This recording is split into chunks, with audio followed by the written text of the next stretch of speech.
अगर आप दुबई में प्रॉपर्टी खरीदने की सोच रहे हो तो इस वीडियो को एंड तक देख लिए, क्योंकि जो प्रॉपर्टी बाइंग का प्रोसेस है स्टेप बाय स्टेप मैं मेंशन करने वाला हूँ। जैसे कि कौन कौन दुबई में प्रॉपर्टी बाय कर सकते हैं, फर्स्ट पॉइंट ये रहेगा आपका। सेकंड पॉइंट ये है आपका क्या क्या डॉक्यूमेंट्स रिक्वायर्ड है प्रॉपर्टी बाय करने के लिए दुबई में।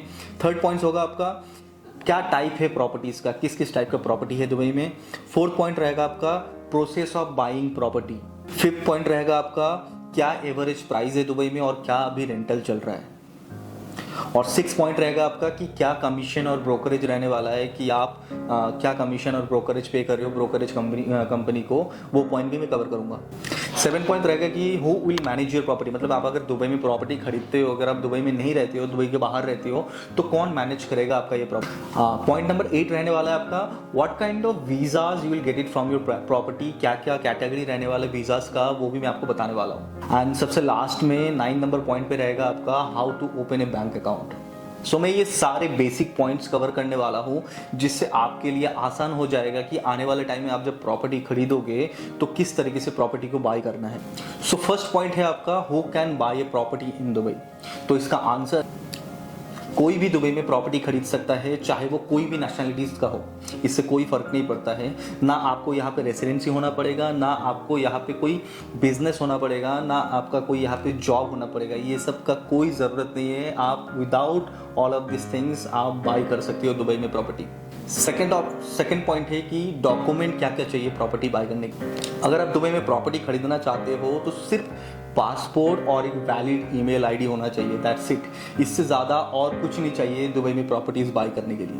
थर्ड पॉइंट है type of property in Dubai, कितने टाइप के प्रॉपर्टी है दुबई में। 2002 से पहले दुबई में जितने भी प्रॉपर्टीज बने थे वो सारे प्रॉपर्टीज लीज होल्ड में बने थी, जैसे कि आपका बरदुबई, करामा, देरा, अलबरशाह, ये सारा एरिया का जो प्रॉपर्टीज बनी थी उस टाइम पे ये सारा लीज होल्ड प्रॉपर्टीज बनी थी। 2002 में दुबई गवर्नमेंट ने एक लॉ निकाला था जिसके वजह से आज कोई भी नेशनलिटीज कोई भी कंट्री से यहाँ पे दुबई में फ्री होल्ड प्रॉपर्टीज परचेज कर सकते हैं। फ्री होल्ड प्रॉपर्टी का मतलब यही है कि ये प्रॉपर्टी को आप जितने साल के लिए भी रखना चाहते हो आप रख सकते हो, जब चाहे आप तब सेल कर सकते हो। इवन इस प्रॉपर्टी को आप ट्रांसफर कर सकते हो टू नेक्स्ट जनरेशन। सो ये जरूर चेक करना आप कि जब आप प्रॉपर्टी परचेज कर रहे हो कि वो लीज होल्ड प्रॉपर्टी है या फ्री होल्ड प्रॉपर्टी है। एंड सेकंड में यहाँ पे प्रॉपर्टी होता है आपका दो टाइप का, एक होता है आपका प्राइमरी एंड दूसरा हो जाता है आपका सेकेंडरी।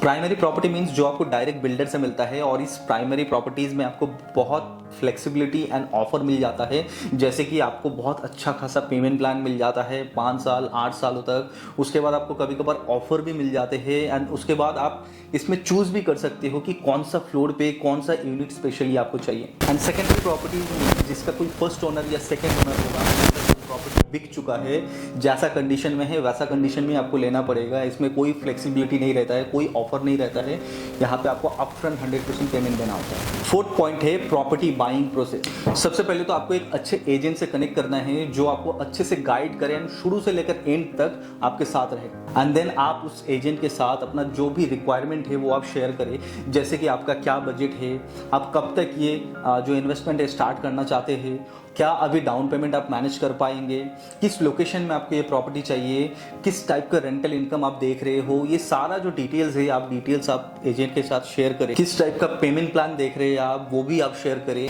या कोई वीज़ा बेनिफिट्स देख रहे हैं प्रॉपर्टी बाइंग के ऊपर वो भी आप शेयर कर सकते हैं। जब आप ये सारा रिक्वायरमेंट वो एजेंट को बताओगे आप, तो उसके बाद वो एक अच्छा सा डेवलपर के साथ कनेक्ट करवाएगा जहाँ पे आपका सारा रिक्वायरमेंट जो है वो मैच हो रहा है according to your payment plan, according to your budget, according to your timeline, जो सब कुछ मैच हो रहा है उस हिसाब से वो आपको एक प्रोजेक्ट दिखाएगा। एंड जैसे ही आप प्रॉपर्टी सिलेक्ट कर लेते हैं एज पर ये रिक्वायरमेंट, देन डेवलपर आपको ईमेल में सेंड करेगा ईआरएफ फॉर्म और एक पेमेंट लिंक। ईआरएफ का मतलब होता है आपका unit reservation form. Unit reservation form में आपका मेंशन रहता है कि आपने कौन से फ्लोर पे लिया है प्रॉपर्टी, कौन सा यूनिट नंबर है आपका, क्या पेमेंट प्लान रहने वाला है, किस तरीके से पेमेंट प्लान आपका ब्रेकडाउन होगा, क्या आपका प्राइस है, सारा डिटेल्स वो ईआरएफ फॉर्म में रहने वाला है। और पेमेंट लिंक जो भेजता है आपको, वो पेमेंट लिंक होता है आपका टोकन अमाउंट। टोकन अमाउंट रहता है आपका 2 to 5% का टोटल प्रॉपर्टी वैल्यू पे। एंड ये ईआरएफ फॉर्म जब आप साइन करके दे देंगे एंड टोकन अमाउंट दे देंगे, तो वो जो यूनिट है वो यूनिट को रियल टाइम इन्वेंट्री से हटा दिया जाएगा। मतलब अगर कोई और भी बाय करना चाहेगा वो यूनिट को, वो परचेज नहीं कर सकता है, क्योंकि वो इन्वेंट्री से हटा दिया गया है, आपके नाम पे वो रिजर्व करके रखा गया है। उसके बाद आपको 15 डेज टू 60 डेज का टाइम मिलता है down payment and DLD charges जो है वो कंप्लीट करने के लिए। यहाँ पे स्टैंडर्ड जो डाउन पेमेंट है दुबई में वो बेसिकली 20% डाउन पेमेंट होता है एंड डीएलडी जो है वो है दुबई लैंड डिपार्टमेंट। मीन्स इसका आपको 4% आपको दुबई लैंड डिपार्टमेंट को देना होता है, जैसे कि हम लोग इंडिया में स्टैंप ड्यूटी पे करते हैं सेम ऐसा ही यहाँ पे, बट कि वन टाइम पे करना होता है, इसके बाद और आपको कुछ भी नहीं पे करना होता है। सो ये सब जब आप पे कर देते हो देन उसके बाद स्टार्ट होता है आपका गवर्नमेंट प्रोसेस, और जैसे ही आप ये सब पेमेंट कंप्लीट कर देते हो देन उसके बाद डेवलपर एक और आपको डॉक्यूमेंट जिसको बोलते हैं इसका फुल फॉर्म में आपका सेलिंग परचेज एग्रीमेंट। इस डॉक्यूमेंट्स में आपका सब कुछ मेंशन रहता है, जैसे कि आपका कौन सा यूनिट हो गया, क्या पेमेंट प्लान है, क्या प्रॉपर्टी का प्राइस है, कौन सा यूनिट है, और भी क्या क्या बेनिफिट मिल रहा है आपको, कब हैंड ओवर होगा। ये जो SPA कॉपी है ये एक कॉपी आपको अपने पास रखना है और एक कॉपी डेवलपर के पास जाएगी, जिसमें से डेवलपर अपने पास एक कॉपी रखेगा और एक कॉपी DLD ऑफिस में सबमिट करेगा। डेवलपर DLD ऑफिस में डॉक्यूमेंट सबमिट करने के बाद विदिन 45 टू 60 डेज़ के अंदर DLD से एक और डॉक्यूमेंट इशू होता है वो आपके लिए, जिसको कहते हैं ओकूज। ओकूज जो है वो अरबिक वर्ड है, इसको आप इंग्लिश में प्री टाइटल डीड भी कह सकते हो। इसको आप बेसिकली कह सकते हो आपका रजिस्ट्रेशन पेपर है। इस ओकूद का मतलब है कि इस प्रॉपर्टी को आप ओन करते हो, इसका वो रियल प्रूफ है। सो ये डॉक्यूमेंट से आप बाद में जाके वीज़ा इशू कर सकते हो, इवन प्रॉपर्टी भी फ्यूचर में जाके सेल कर सकते हो। सो ये तीनों डॉक्यूमेंट आपको अच्छे से संभाल के रखना है, जैसे कि आपका URF फॉर्म हो गया, यूनिट रिजर्वेशन फॉर्म, सेकंड में हो गया आपका SPA जिसको कहते हैं selling purchase agreement, and third में हो गया आपका वकूद जिसको कहते हैं प्री टाइटल डीड। तो ये तीनों जो डॉक्यूमेंट्स है, ये तीनों डॉक्यूमेंट्स आपको अच्छे से संभाल के रखना है।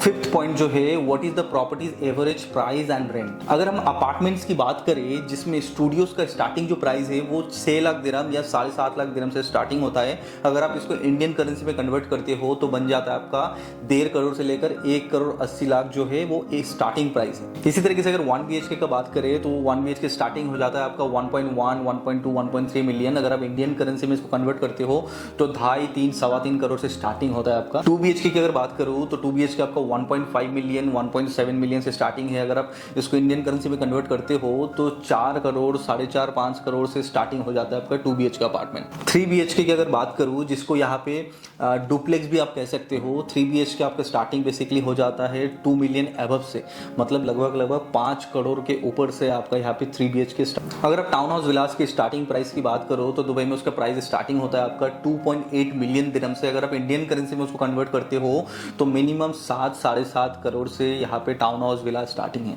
अगर ये प्रॉपर्टीज आप बिल्डर से खरीदते हो देन आपको 3 साल से लेकर 8 साल तक का भी पेमेंट प्लान मिल जाता है। जैसे कि इंडिया में अगर आप कोई भी प्रॉपर्टी खरीदते हो आपको जब तक आप 100% पे नहीं करते हो आपको पोजीशन नहीं मिलता है, लेकिन दुबई में आपको 50 से 70% पे करने के बाद ही आपको पोजीशन मिल जाता है। अगर पेमेंट प्लान की बात करें स्पेशली फॉर अपार्टमेंट्स, दुबई में आपको 5 से लेकर 8 साल तक के भी टाइम मिल जाता है। और ये जितना भी पेमेंट प्लान का मैं बात कर रहा हूँ आपको, ये सारा इंटरेस्ट फ्री पेमेंट प्लान है, मतलब डेवलपर की तरफ से आपको इंटरेस्ट फ्री पेमेंट प्लान मिल जाता है। अगर रेंट की बात करें तो दुबई में 6 से 8% का एवरेज रेंटल है, जैसे कि टाउन हाउसेज एंड विलाज में आपको 6% का नेट रेंटल इनकम जनरेट हो जाता है।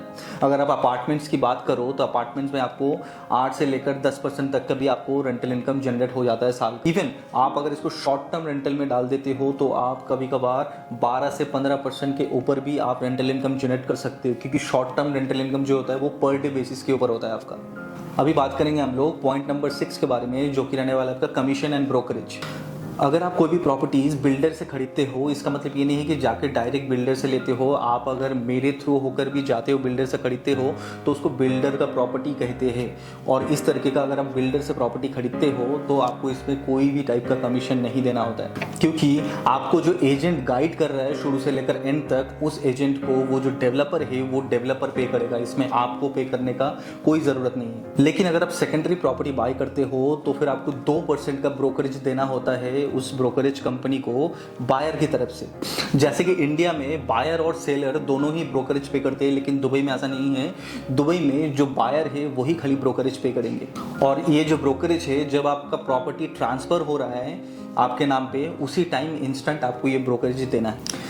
पॉइंट नंबर 7 है who will manage your property, कौन मैनेज करेगा आपका ये प्रॉपर्टी। अगर आप दुबई में नहीं हो, बाहर रहते हो, आप इन्वेस्टमेंट पर्पस के हिसाब से यहाँ पे इन्वेस्ट किया है, so who will manage your property. जब आप प्रॉपर्टी परचेस करते हो कोई भी एजेंट के थ्रू या हमारे थ्रू, तो वो जो प्रॉपर्टी का पूरा मैनेजमेंट रहेगा वो सब कुछ हम ही करने वाले हैं। चाहे वो स्नैगिंग हो, चाहे वो प्रॉपर्टी को रेंट में लगवाना हो, चाहे वो प्रॉपर्टी का शॉर्ट टर्म रेंटल हो या लॉन्ग टर्म रेंटल हो, जो भी आपको चाहिए, जैसा भी चाहिए उसी हिसाब से हम लोग करके देंगे।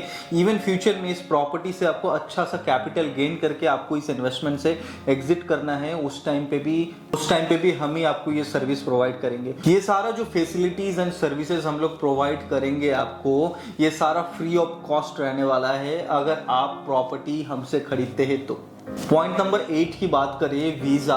दुबई में आपका 2 टाइप का वीज़ा होता है, जैसे कि फर्स्ट हो गया आपका इन्वेस्टर वीज़ा एंड सेकंड हो गया आपका गोल्डन वीज़ा। इन्वेस्टर वीज़ा की अगर आप बात करें तो मिनिमम आपको 7.5 लाख दिरहम का इन्वेस्टमेंट चाहिए जिससे आप एलिजिबल हो सकते हो इस इन्वेस्टर वीज़ा के लिए। एंड इस वीज़ा का जो वैलिडिटी रहता है वो आपका 2 साल का वैलिडिटी रहता है।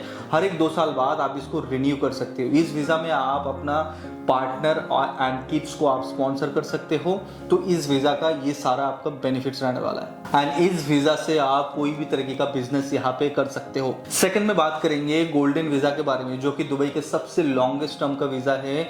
इसका जो वैलिडिटी है वो 10 साल के लिए वैलिडिटी रहता है और 10 साल बाद आप इसको ऑटोमेटिक रिन्यू कर सकते हो। और इस वीज़ा का जो मिनिमम इन्वेस्टमेंट है वो 2 मिलियन दिरहम होना चाहिए, लेकिन ये जो 2 मिलियन दिरहम है ये पूरा 2 मिलियन एक साथ आपको पे नहीं करना है।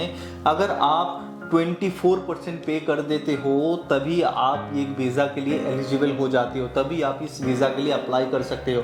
और इस वीज़ा में आप अपना पेरेंट्स, अपना partner, kids, even made, servants, driver सबको आप स्पॉन्सर कर सकते हो और भी बहुत सारे फैसिलिटीज मिल जाते हैं आपको। अभी लास्ट पॉइंट जो है बैंक अकाउंट कैसे ओपन करें। दुबई में अगर आपके पास कोई भी वीज़ा हो, चाहे वो इन्वेस्टर वीज़ा हो या गोल्डन वीज़ा हो, वीज़ा बनने के बाद आप बैंक अकाउंट के लिए अप्लाई कर सकते हो। 1 दिन के अंदर यहाँ पे बैंक अकाउंट बन जाता है और उसके बाद आपका जो भी बैंक सर्विसेज है वो आप ले सकते हो। बिना वीज़ा के यहाँ पे दुबई में बैंक अकाउंट ओपन नहीं होता है। आई होप आप लोगों को मेरा ये वीडियो अच्छा लगा होगा and please subscribe my channel, follow and share with your colleagues, friends and families. अगर आपको भी दुबई के प्रॉपर्टीज़ के बारे में और भी डिटेल्स में जानना है, कौन सा अपकमिंग प्रोजेक्ट है, कौन सा प्रोजेक्ट में इन्वेस्ट करने से फ्यूचर में मेरा बेनिफिट्स होने वाला है, कहाँ पे कैपिटल गेन होने वाला है, इस तरीके से मैं ज़्यादा से ज़्यादा रेंटल इनकम कमा सकता हूँ, बहुत तरीके का क्वेश्चन हो सकता है शायद आपके माइंड में, तो ये सारे डिटेल्स के लिए अगर आप 1-to-1 भी बात करना चाहते हैं तो ये नीचे दिए गए नंबर पर आप कॉन्टैक्ट कर सकते हैं। Thank you, have a good day.